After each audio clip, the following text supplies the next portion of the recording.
Rhoma Irama tidak senang dan sakit hati saat mengundang pecinta Habib Ba'alawi, yaitu Ruben Onsu yang masuk Islam karena Habib Ba'alawi. Kita lihat videonya teman-teman semua seperti apa. Raja kawin, tukang kawin, si wali kendang, wali gitar, dia sakit hati. Rupa-rupanya sakit hati karena di podcastnya undang orang yang ternyata harapannya dia sepemikiran dengan dia, bisa ditaklukkan, bisa menjadi pengikutnya untuk menjadi pembenci habaib, pembenci Ba'alawi. Ternyata yang diundang pecinta Ba'alawi. Begini loh bang, ya bang wali kendang, wali gitar, ya si tukang kawin. Kalau kamu benci sama Ba'alawi, ya kamu sendiri aja yang benci, nggak usah ajak-ajak orang lain.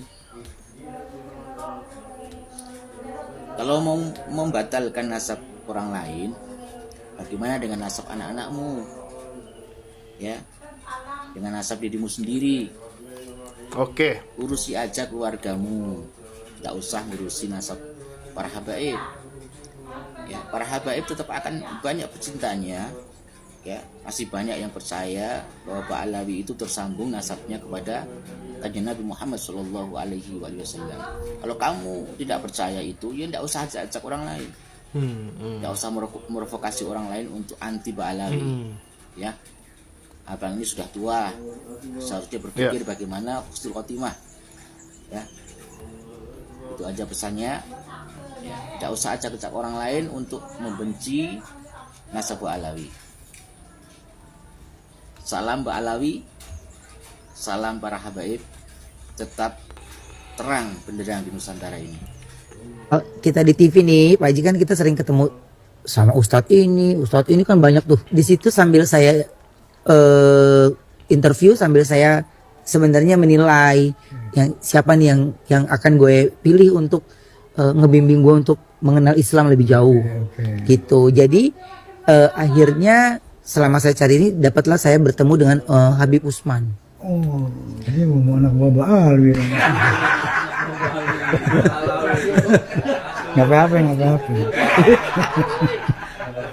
Jadi ketemu sama Habib Usman dan terus ya ngobrol banyak, dan terus ya karena pada saat itu saya masih non muslim kan, jadi Habib Usman juga ngobrolnya juga santai, sama sekali tidak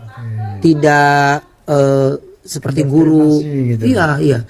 Jadi itu yang membuat saya ingin bertanya tentang Islam. Nah, dari situ saya mengenal Habib Usman dan terus sering kontak-kontakan, teleponan. Dan dari situ ya banyak pertanyaan saya tentang, Bib, kenapa ini gini ya? Bib, jadi dia jawabnya tanpa menyudutkan, tanpa menjatuhkan, yang kalau saya ada tanya tentang personal nih, ya kan? Bib, kok ini gini ya Bib, gini. Jadi dia tidak menjatuhkan personalnya pun, tapi jawabannya tuh enakin di hati, di kuping saya tuh mendengar juga kayak iya ya bener. Jadi ada jawaban tentang Islam itu sebuah ketenangan gitu.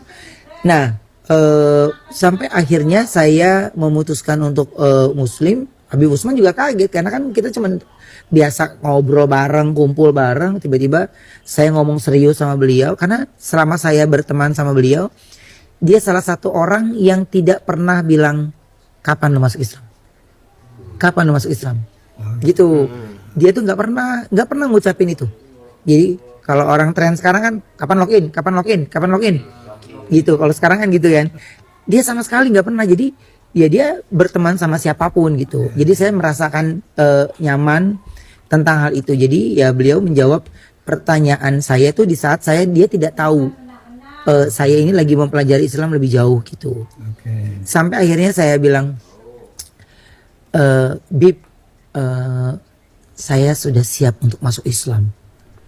Jadi Habibnya kaget, istrinya juga kaget karena biasa ngobrol ngumpul, tiba-tiba keputusan saya itu ya sudah keputusan yang nggak mesti diragukan lagi, karena saya sudah nggak pernah saya ngucapin seperti bercanda kan, orang minta sendiri gitu. Ya, saya minta sendiri tanpa paksaan dari siapapun, dan saya memang ingin beliau yang mengislamkan saya, karena saya mengenal Islam lebih jauh dari beliau.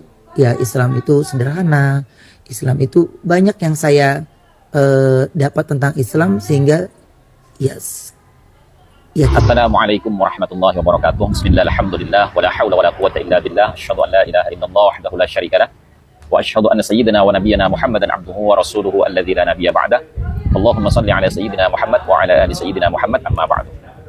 Para saudara-saudariku sebangsa setanah air dimanapun kalian berada, para sahabat-sahabatku, para subscriber, para netizen yang budiman, selamat datang kembali di channel Gus Hasan Asy-Syarif Official.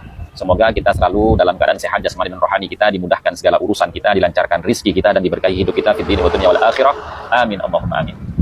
Baik teman-teman, pada kesempatan kali ini ya, saya ingin kembali ya menjelaskan sesuai dengan apa yang saya pahami dari beberapa kitab-kitab nasab yang saya pelajari ya, bahwasanya kaidah syuhra istifadhah itu memiliki 4 syarat teman-teman ya.